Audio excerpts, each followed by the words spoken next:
Invitamos al doctor Fernando Cajías de la Vega para darnos la conferencia Paradigmas y expresiones culturales predominantes durante 200 años de historia. El doctor Cajías de la Vega es licenciado en Historia de la UMSA, doctor en Historia de la Universidad de Sevilla, catedrático en la materia de Patrimonio Cultural Bolivia en la Universidad Mayor de San Andrés y en la Universidad Católica Boliviana, con cursos de posgrado en Gestión Cultural, como el diplomado organizado por la UPSA, APAC y la Fundación Cajías. Ha sido director del Instituto Boliviano de Cultura y del año 82 al 85 y de viceministro de Cultura del 2004 al 2005, además de una larga trayectoria institucional. Le damos un fuerte aplauso y bienvenida al doctor Cajías.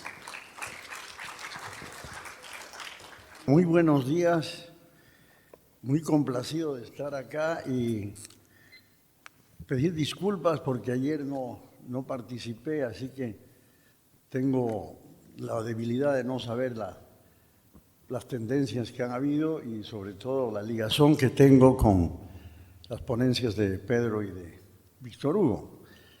Quiero felicitar a Víctor Hugo, que quiero que le brindemos un fuerte aplauso porque él es el que ha sido el eje articulador, y agradecer nuevamente a la UPSA que nos recibe a la Academia como en el bicentenario de 1810. Bien, como dice ahí el título de mi ponencia, voy a hablar de los paradigmas y expresiones culturales predominantes durante 200 años de historia. Bolivia nació como país el 6 de agosto de 1825, luego de un largo proceso de lucha independentista y heredando la historia prehispánica y colonial, herencia que ha marcado hasta nuestros días la identidad cultural de nuestro país. En este año conmemorativo de los 200 años de historia y en este desafío nos hemos puesto a hacer balances precisamente de larga duración. Intentaré presentar los paradigmas y expresiones culturales predominantes durante 2 siglos de historia. Pero para ello es necesario brevemente hacer un contexto político, económico y social, advirtiendo, ¿no?, que las fechas son solo indicadores porque la historia es finalmente resultado de procesos largos, ¿no? Desde un punto de vista económico, considero que hemos tenido entonces 5 modelos económicos y 5 etapas de transición. Primero califico modelo neocolonial porque mayoritariamente se repite muchos temas coloniales como el tributo indigenal, que duraría desde la fundación hasta el gobierno de Melgarejo. Luego viene una primera transición porque ya aparece el liberalismo, por ejemplo, a través del poder minero de La Plata, pero en contraposición a todavía cuestiones como las comunidades indígenas, etc. En cambio, en la Guerra del Pacífico se consolida en 1880 el modelo neoliberal en la tierra, en la minería, y esto dura bastante estable, a pesar de las sublevaciones mineras, por ejemplo, hasta 1930. De 1930 a 1952 considero que es una segunda etapa de transición, porque ahí hay sigue el modelo liberal, sigue la rosca minera, por ejemplo, pero cuestionada por las ideas socialistas y nacionalistas que aparecen y, por ejemplo, el petróleo ya se vuelve estatal, etc. Después de la revolución del 52 hasta el 64, se consolida el modelo de economía mixta, una parte estatal y otra parte privada.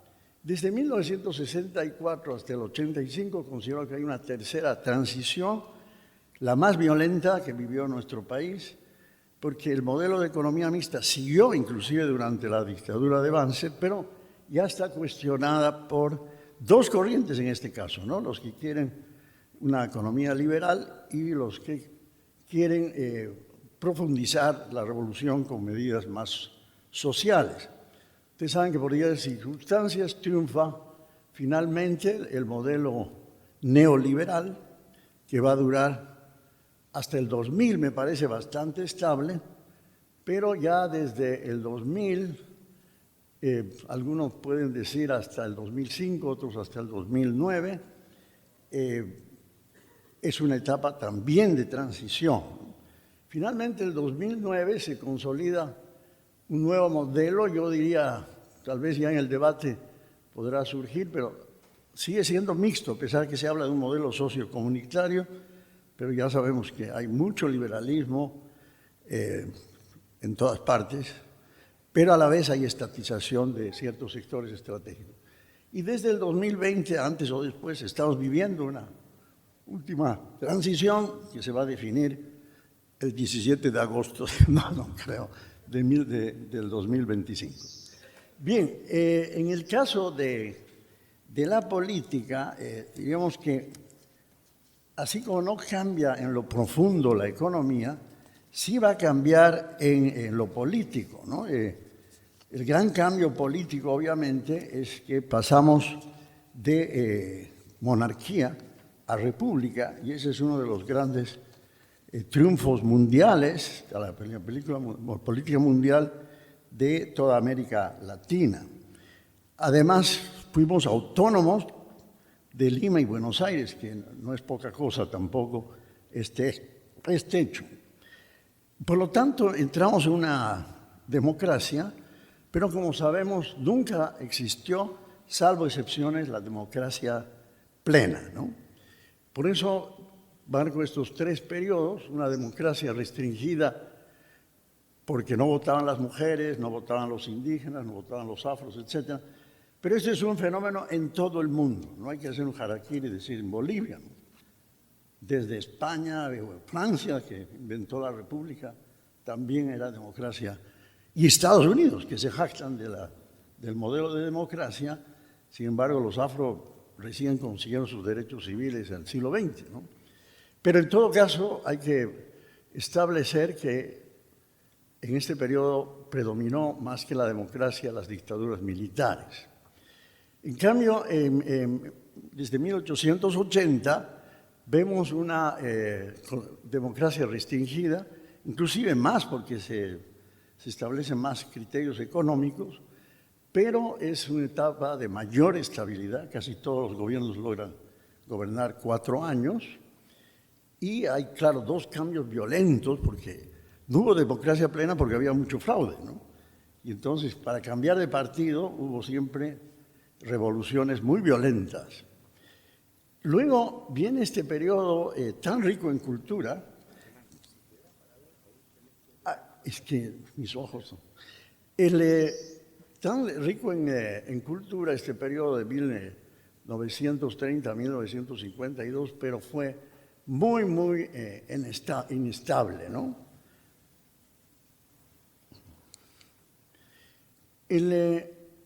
A partir del 52, la democracia, ya todos sabemos, fue mucho más inclusiva.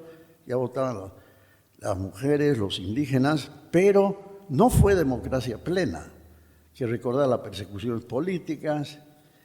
Bueno, en Santa Cruz, con Terevinto, hay amargos recuerdos en esa parte, ¿no? Pero sin embargo, la democracia se vuelve más inclusiva.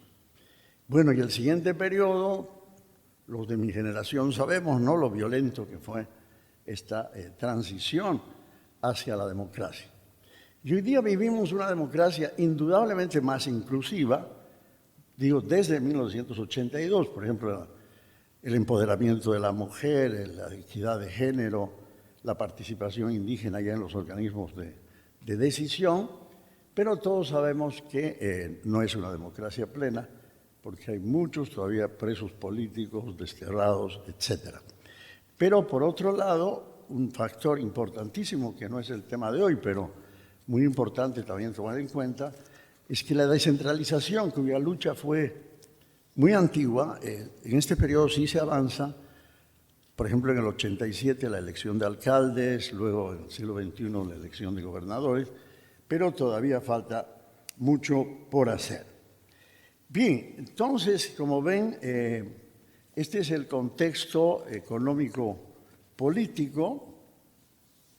Y ya en lo social, si tomamos en cuenta los indicadores del estatus social, o sea, la ubicación en una pirámide social, abolengo, poder económico, poder social, poder político, poder religioso, poder militar y poder del conocimiento, se puede afirmar que tanto en el periodo prehispánico como en el colonial, el abolengo fue la categoría más importante.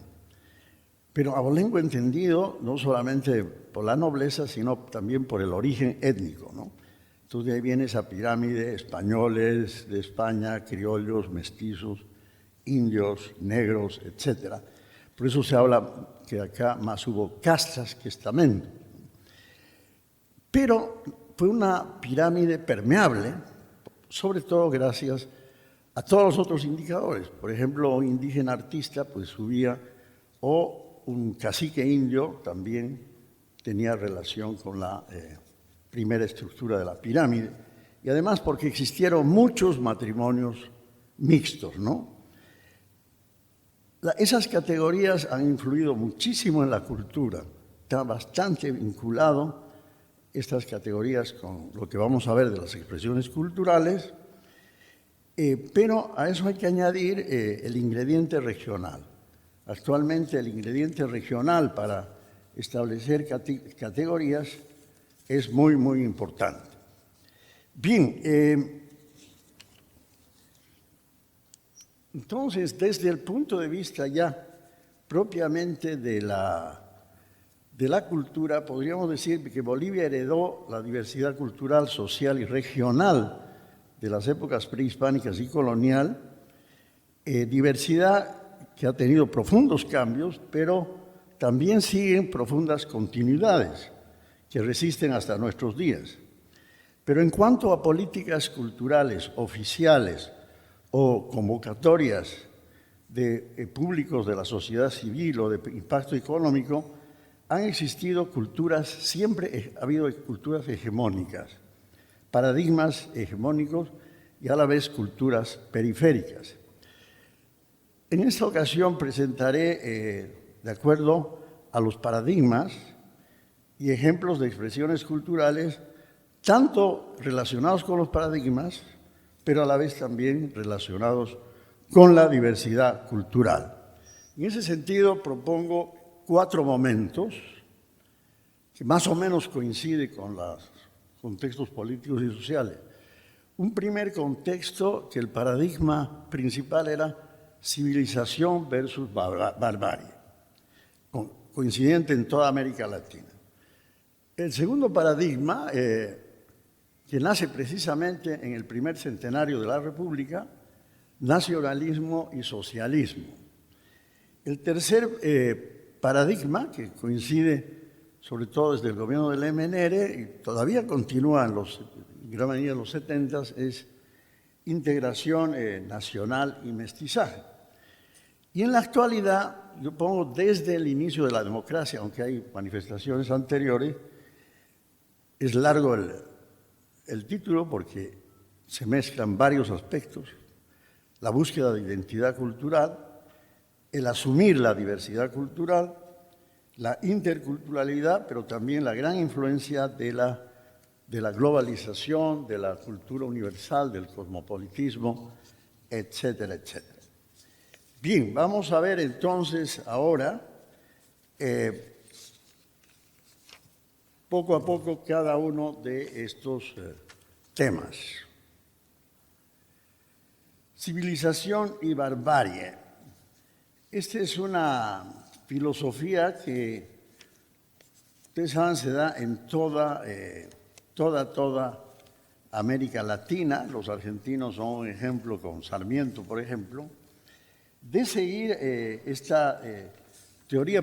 Antes es importante un pequeño marco teórico, es decir, ¿qué entiendo por paradigma, no? Paradigma vendría a ser un modelo, ¿no? Un modelo a seguir para interpretar los hechos culturales en este caso, ¿no? Entonces, el paradigma de este periodo es el tema de el seguir el modelo europeo en esta primera etapa, ¿no?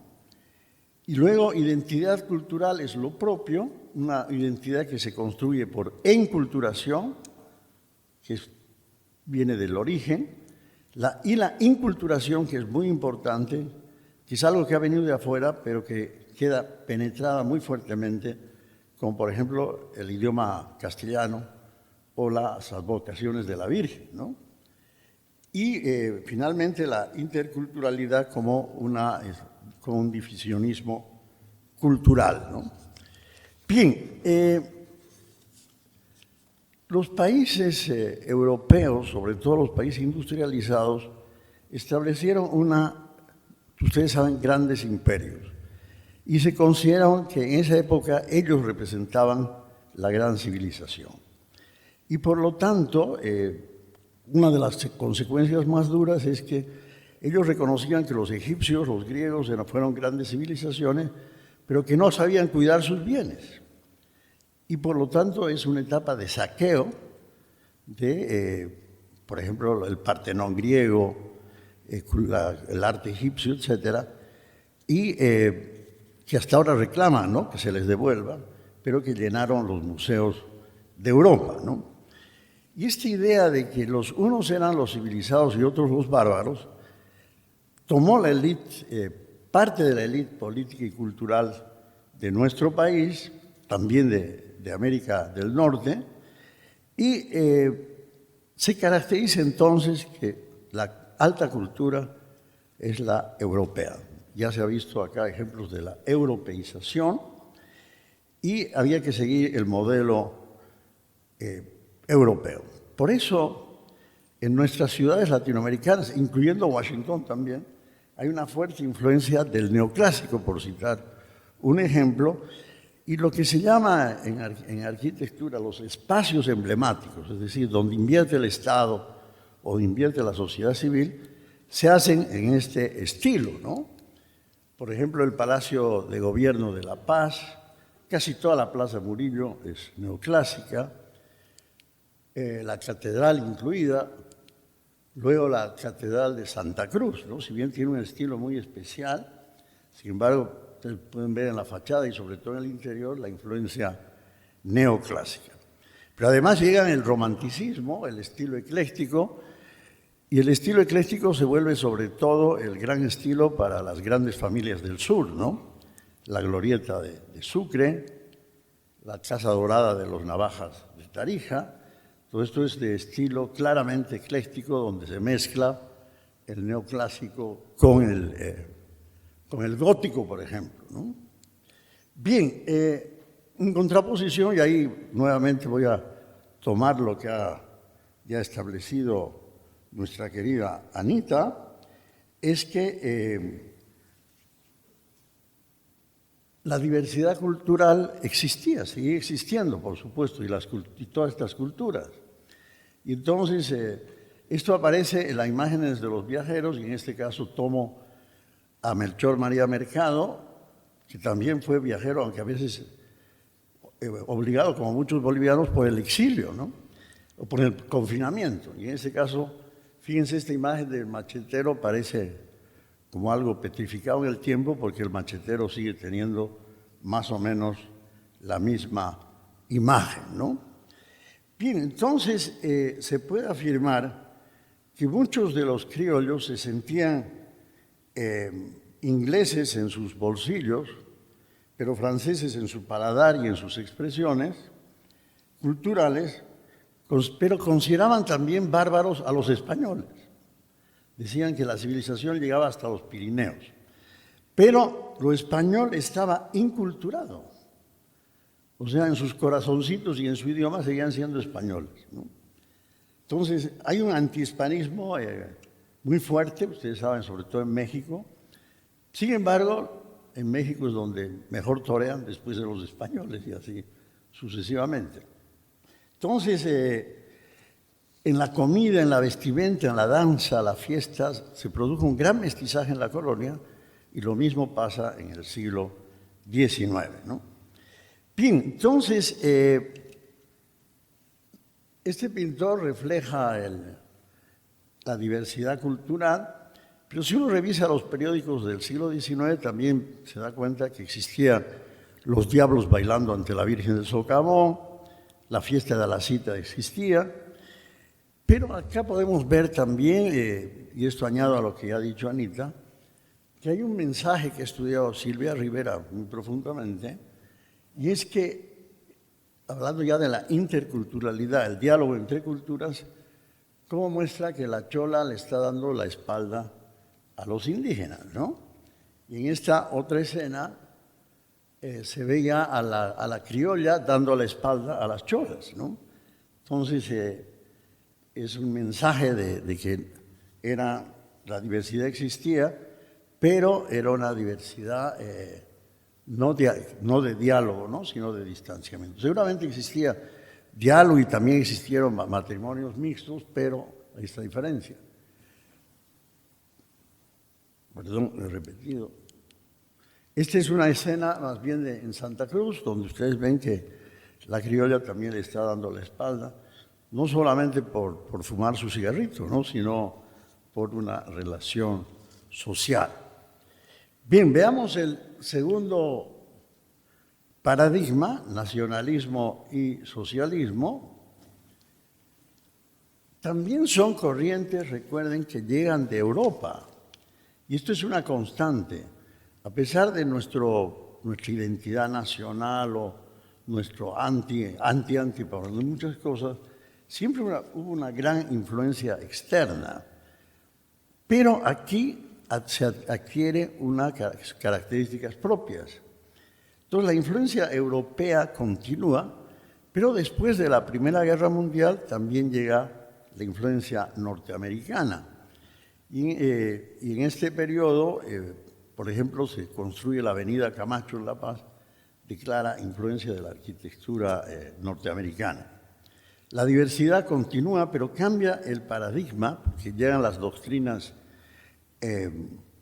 socialistas y nacionalistas, pero esta corriente sobre todo se va a reflejar en la aparición del indigenismo, es decir, políticas y miradas sobre el indio, pero a partir de personas criollas o mestizas, ¿no? Personaje muy importante en esto es un extranjero, un austríaco que es Poznański, que a través de la Sociedad Geográfica de La Paz va a insistir en que Tiahuanaco sea el símbolo de la identidad de la construcción de la nación, el Bennett, el superhombre, y así idea plazas, que una de ellas todavía existe, la Plaza del Estadio, donde se recuerdan las imágenes de Tiahuanaco. Entonces ven estas imágenes, esta por ejemplo es previa, ¿no? La de Borda del Yatiri, siempre hay precursores de movimientos, pero el Cristo Aymara de Guzmán de Rojas ya es, por supuesto, además él manifestaba claramente su admiración hacia lo Aymara, etc. Y el monobloc de la UNSA es ya la mezcla de lo moderno, pero toda su simbología en la fachada, en las rejas, recuerda a Tiahuanaco. Pero a la vez aparecen expresiones que ya también se ha hablado acá de tipo regional, hay muchas de cada región, pero en el caso de Santa Cruz es Armando Jordán, que pinta, por ejemplo, este tipo de fiestas muy propias de Santa Cruz, esta que llama el bando de carnaval. Bueno, esto sigue siendo una tradición, ¿no?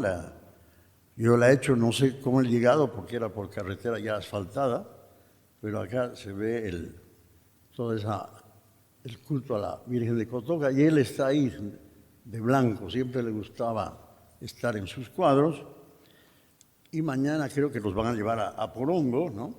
Que mantiene una gran identidad cultural, a pesar de que está rodeada de los urubos, pero sigue manteniendo su identidad arquitectónica.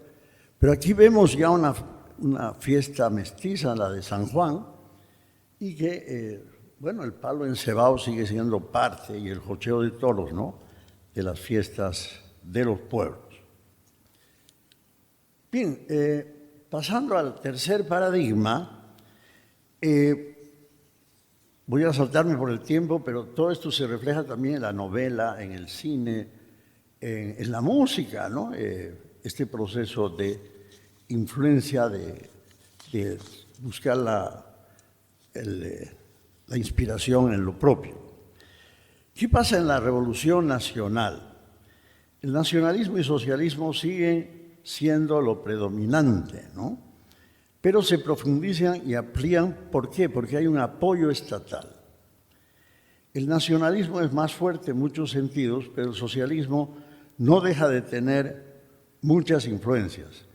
Por ejemplo, la eliminación de la categoría indio, cambiada por la categoría campesino, y la sustitución de las autoridades originarias por los sindicatos, ¿no?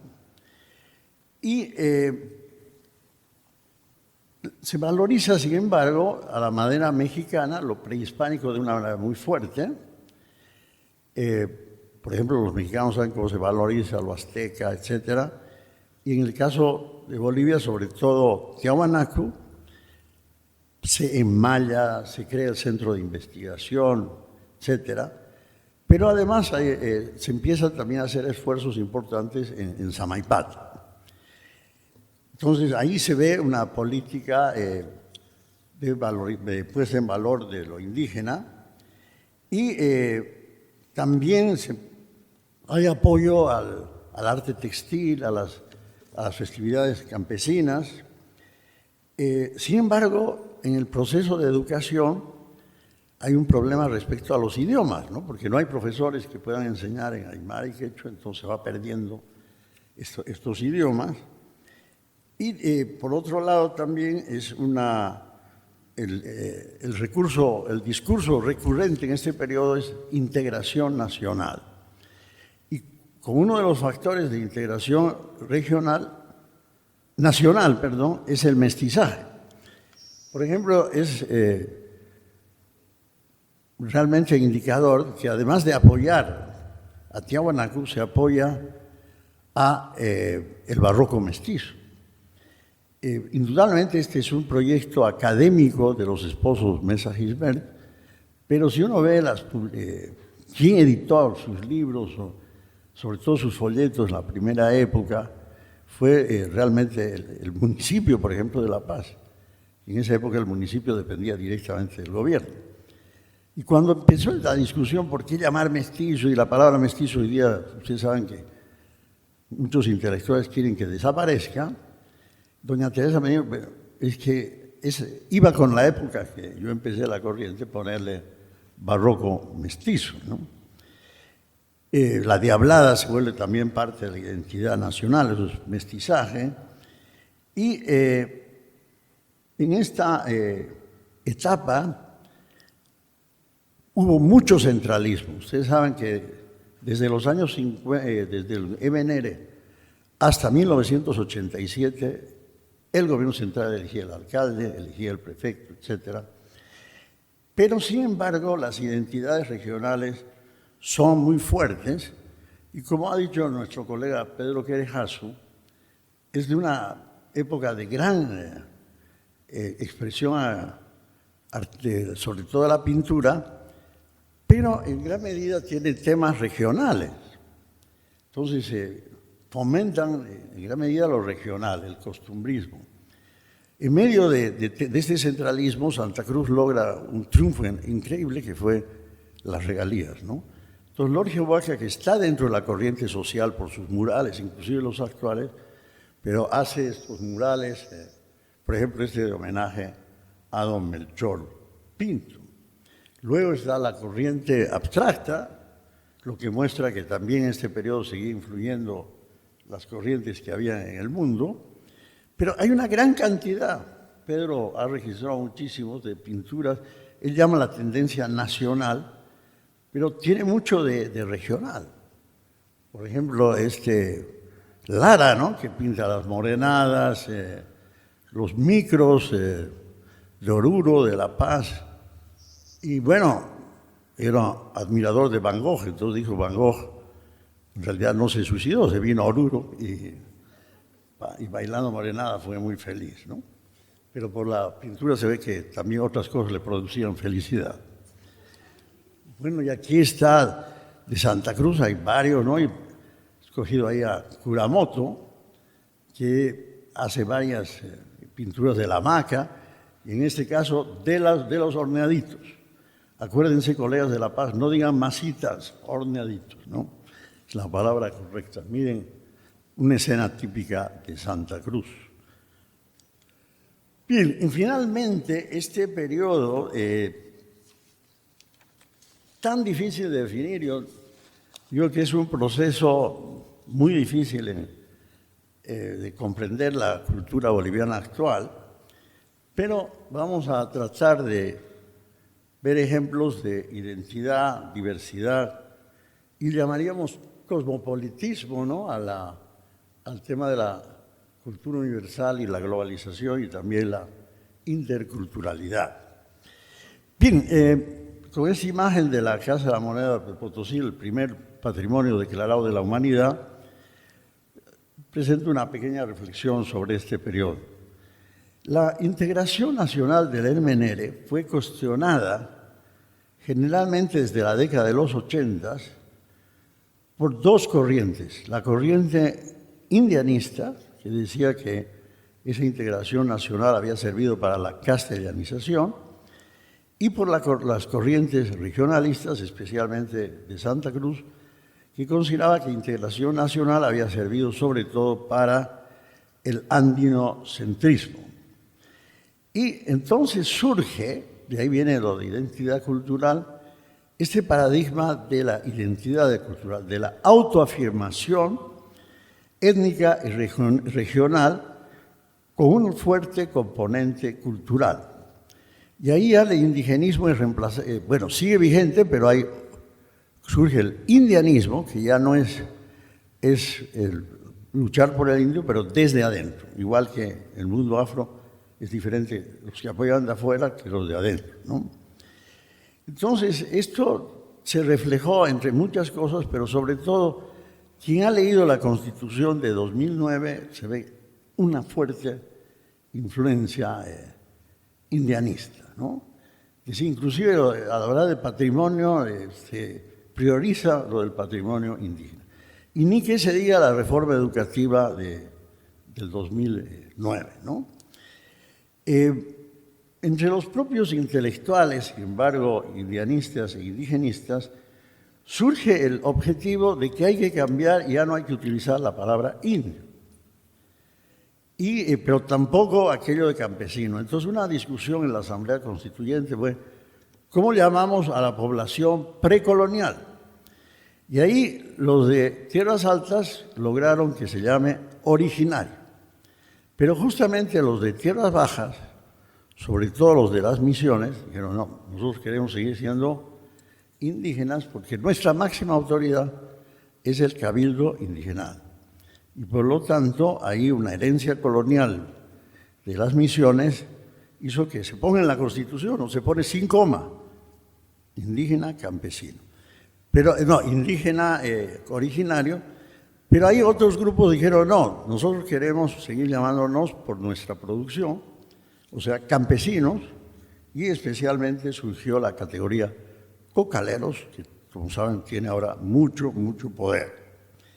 Entonces, dentro del mundo indígena, la identidad ya cultural es mucho más compleja, porque surge en los 80s también no solamente una nación indígena, en realidad siempre fueron diversos, pero para poderlos controlar los españoles llamaron a todos indios, porque creyeron, recuerden que habían llegado a las Indias, y más de 30 naciones, como ahora se llama, comenzaron a adquirir su propia organización, su propia identidad. Recuerden que en los 80 aparece la Asamblea de Pueblos Guaraní. Los guaraníes, después de la derrota de 1892, tenían una identidad muy baja. En cambio, desde los 80 tienen la mejor reforma educativa, por ejemplo. Luego aparecen los tacanas, los mojeños, también en las tierras altas la nación aymara, etc. Los negros, esa palabra no hay que utilizar ya, pero por si acaso para la grabación es por fines históricos, porque así se llamaban los negros. Desde 1988 pasan a llamarse oficialmente afrobolivianos, ¿no? O afrodescendientes. Entonces, y su mecanismo de identidad fue la saya, y sigue siendo la saya, tanto para ser más visibles y también para difundir su cultura y ahora en la etapa de empoderamiento. Este año he tenido la alegría de ver en el corso cruceño los afro, un grupo afro entre las comparsas coreográficas, pero ya son afrocruceños, como ven las identidades, porque ahora hay más afros en Santa Cruz que en La Paz. Actualmente existe una discusión sobre si el indianismo es un movimiento endógeno, o sea, que nació en nuestro país, o también está influido por corrientes externas. Es el famoso debate con Juanita Roca y un grupo de indianistas, ¿no? Porque ella sostiene que ha habido un fuerte apoyo internacional. Y yo creo que las dos cosas, ha sido un movimiento propio, pero también en todo el mundo surge esta idea, y sobre todo en Europa, ¿no?, de apoyar a los grupos que habían sido colonizados, toda la filosofía de la posmodernidad, de la descolonización. Bien, en todo caso, ambos se complementan, me parece, para que el indianismo haya logrado ese gran avance en la actualidad. Pero frente a eso, frente a esa búsqueda de identidad, es muy fuerte el cosmopolitismo. Ya nadie puede negar, ahorita todos estamos vestidos de forma globalizada, ¿no? Entonces, pero hay que dividir, ¿no?, la cultura mundial con sus valores, con los derechos humanos, el arte universal, que todos nos gusta, ¿no?, Van Gogh, Beethoven, etc. Hay que en realidad se vuelve inculturada también muchas veces, pero por sus valores. En cambio, la globalización, si bien no todo lo que difunde es malo, pero dentro de eso ya no son los valores los que imponen, sino el mercado, los medios de comunicación, las poderosas industrias culturales, como las que hay en Miami para difundir su música, o una industria cultural como la Coca-Cola, etcétera, etcétera. Frente a este peligro que fue mundial, de la globalización que estaba homogeneizando el mundo, y de hecho hay un resultado en ese sentido, ¿no? El inglés que se vuelve el idioma más hablado, etcétera, etcétera, y la hamburguesa, la comida que existe en todas partes, surge, incluyendo a los países europeos, sobre todo Francia y España, el hecho de que hay que defender la diversidad. Y entonces todos los países, y ahí me tocó participar en parte, firmamos la Convención de la Diversidad el 2005, por la cual se exige a los Estados defender la diversidad cultural de sus respectivos países. Y otra política planetaria que ha influido mucho en todo el mundo es la patrimonialización. Si la Segunda Guerra Mundial fue fatal para la destrucción de los patrimonios del mundo, entonces la patrimonialización, además de fortalecer las identidades, sirve para apoyar las expresiones culturales que cada país considera muy importantes. Ahora, en cuanto a las identidades mestizas, criollas, regionales, porque están muy vinculadas a las ciudades y a las regiones, también hay un fuerte crecimiento. El problema es que no se las reconoce, ese es el debate, ¿no? En el primer censo, indudablemente, es una política planetaria apoyada por el BID para saber cuántos negros e indígenas habían sobrevivido. Pero ahora ya está de más, ¿no?, solamente poner indígenas y al resto llamarnos ninguno, ¿no? Y entonces, sin embargo, yo creo que más de 30 naciones indígenas hay estas identidades regionales, no solamente la nación Camba, que surge también en los 80, sino hay que ver a los chicheños, ¿no? La identidad chicheña fuertísima, la identidad chapaca, bueno, por citar algunas de las más fuertes. El proceso de descentralización ha dado dos pasos fundamentales, ya decía, la elección de los alcaldes y los gobernadores, pero todavía existe descontento porque no se ha hecho lo principal, el pacto fiscal, o sea, la descentralización de los recursos. Y aquí ya voy a entrar como ejemplo de los últimos, de una fuerte expresión cultural que es actualmente mi tema principal, que es la fiesta, ¿no? Es una expresión de la mayor, de mayor convocatoria y un reflejo de las identidades regionales, étnicas, pero también de identidad nacional. Son rápidamente un collage de los patrimonios en Bolivia, porque hay muchos, pero los que voy a presentar son los declarados patrimonios de la humanidad. Potosí, han escuchado a los locutores potosinos, noticias de Potosí, patrimonio de la humanidad. Sucre, y ahora la Casa de la Libertad, indudablemente ha cobrado mucha importancia, y esos son los que mejor defienden su patrimonio. Las misiones de Chiquitos. Realmente la identidad chiquitana se ha fortalecido tanto que en el censo pueblos indígenas de tierras bajas sale chiquitanos la mayor parte, más que los guaraníes. Pero es que mucho de la gente de San Javier y demás ha votado, yo soy chiquitano, ¿no? Tiahuanaco,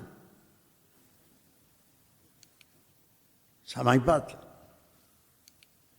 Pongo esto porque como es la hora de almorzar, no se olviden, esto es parte de la identidad de Samaipata. El Cuchalpal está ligado al fuerte, el Cuchalpal. Oruro. No solo hay reinas en Santa Cruz, pero en Oruro las llaman las predilectas. Y estos trajes, cada uno vale 8.000 bolivianos, ¿no? Ahí vienen las nuevas industrias culturales. Los callahuayas. Los callahuayas no figuraban en el primer censo, ahora figuran. Inclusive su identidad, dice, no somos quechuas, ¿no? Ya figura como nación callahuaya y quiere cambiar el nombre de su provincia. San Ignacio de Mojos, increíble cómo han reconstruido su iglesia. Esto es una reconstrucción de la identidad. Esa pintura es nueva, pero bellísima. Y sigue el Cabildo Indígena ahí organizado. Ellos han hecho el expediente de la declaratoria y siguen siendo el factor principal de la identidad. Hay un pendón, que es el pendón de la fiesta, ellos tienen que entregar al que creen ese año que merece llevar el pendón. Bueno, hay varios lugares donde lo cultural son los monumentos en vez de los héroes, y un lugar es la Plaza de San Ignacio, ¿no? El machetero, el achu, etc. Pujria y Ayarichi, otra expresión. Como ven, todas son fiestas, casi todos los patrimonios ahora son fiestas. El Pujria y Ayarichi, que mantiene su identidad cultural aún en la vida cotidiana. A las citas, el gran poder, aquí quisiera ver una breve reflexión sobre la identidad y el género. Las mujeres mantienen el traje, la mujer chora mantiene el traje de gala y mantiene también el traje en su vida cotidiana. Hay algunas que solo se ponen el día de la fiesta y son llamadas las transformers, ¿no? Pero como ven, ellas mantienen la identidad. En cambio, los hombres, desde principios del siglo XX, traje y corbata. Solo que en fiestas se ponen colores más vivos, ¿no? La fiesta de San Roque, la de Chutillos en Potosí, y ahora las que están de candidatas, que están preparando sus expedientes, el Carnaval de Santa Cruz. La reina es personaje oficial desde 1937. Antes era elección popular, ahora eligen una comparsa. vean la identidad regional a través de la casaca, de la bandera. Las casacas llevan la Catedral de Santa Cruz, el toro, su paisaje, el Cristo Redentor. Todos son paisajes de identidad. Chiquitos, presentes siempre en el carnaval cruceño. Es un carro alegórico de los picarazos. Bueno, Víctor Hugo me ha dicho que los nombres son para mostrar lo contrario, porque aparecen los haraganes, los ociosos, etc. Dice que los haraganes son grandes emprendedores, pero que para el carnaval se ponen esos nombres, ¿no? Y bueno, identidad gastronómica, el churrasco, ¿no? ¿Cuánta carne se come en carnaval? Porque cada fraternidad creo que come 2 veces al día churrasco. Y le han puesto muy de moda a las cholitas cochabambinas.